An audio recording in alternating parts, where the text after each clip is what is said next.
Mi vida tiene valor. Cassie Barnette, candidata al Senado por Pensilvania, habla de haber sido concebida en una violación.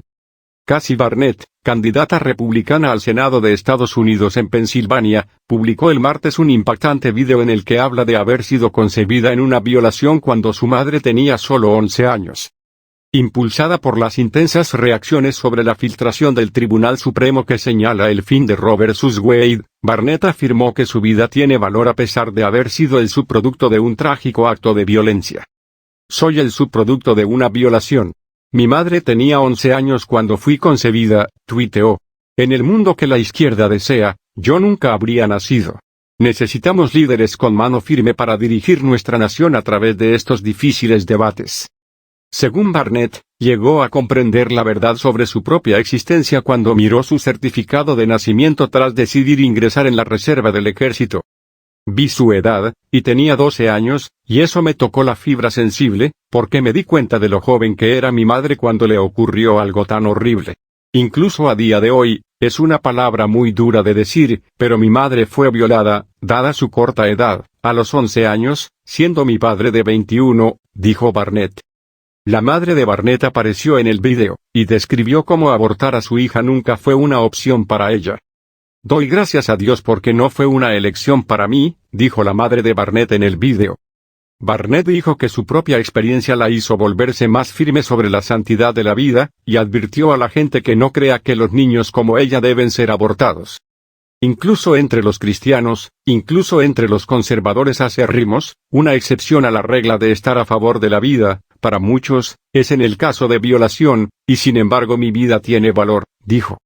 Barnette citó a su propia familia, incluidos su marido y sus hijos, como prueba de este valor.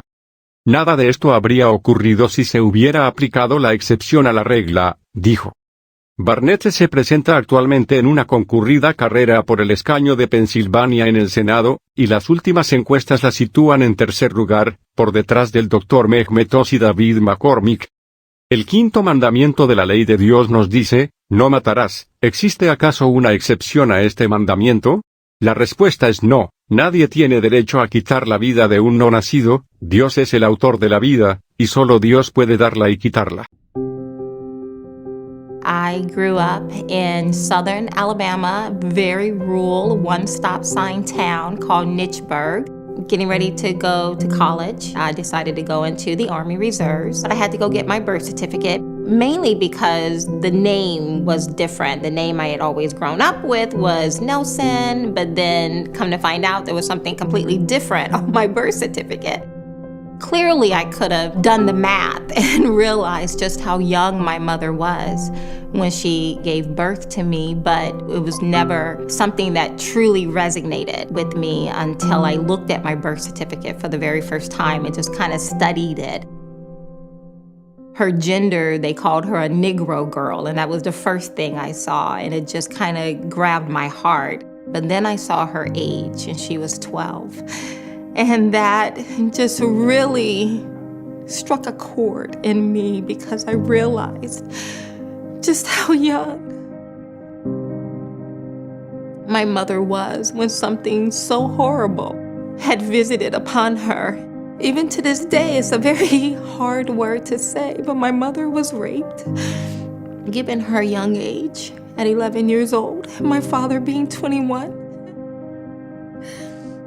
They was hurt. We was all devastated. But my mother said, you know, you're pregnant, so we're going to get through this. And she helped me get through it. I don't want to use the word choice. She was going to be born. I didn't have a choice to say, you're going to live, or I'm going to abort you. That wasn't a choice for me. And I thank God it wasn't a choice for me. As a child, I knew no difference. I was loved, and I felt loved. It gave me a greater appreciation for my mother. It helped me to forgive a lot of the mistakes someone at that age, having gone through such trauma, would have made in their own parenting. But it definitely made me become very adamant about the sanctity of life, of all life, regardless of their conception, regardless of how they arrived, that I am valuable, I'm worthy, and my life has purpose. Before the foundation of the world, God saw me and he decided that I would be. And he said in his word that not only did I see you, but I called you, I predestined you. And so as a Christian, I believe in the value of life, that when I was in my mother's womb, he was knitting me together. Even among Christians, even among staunch conservatives, an exception to the rule of being pro-life for many is in the case of rape. And yet my life has value. From me has come two very beautiful and charming and smart kids, married to a wonderful husband. We've made a life for ourselves, and none of this would have happened if the exception to the rule had applied. Regardless of how old you are and how the child was conceived, that child deserved a chance. And if I had made that choice, where would I be at right now without my daughter? The hardest struggle for my mother, the hardest thing for her to overcome, I think is just the effects of the trauma itself. And that is why I think it's so important to help people understand that the trauma has already been inflicted. The child should not be inflicted with the consequences that squarely belongs on the one who inflicted the trauma. We have to be able to see the difference. Aborting me would not have eased the trauma that my mother suffered. Aborting me would not have allowed me to be in a place today where I can now take care of my mother. It's just amazing to see them grow up. Regardless of how my life started out, I'm blessed. I'm not left with bitterness. I'm left with overwhelming sense of gratitude. That not only did God see value in my life, but that my family saw value in my life. I'm very grateful for that. I'm eternally grateful that they chose to allow me to be born.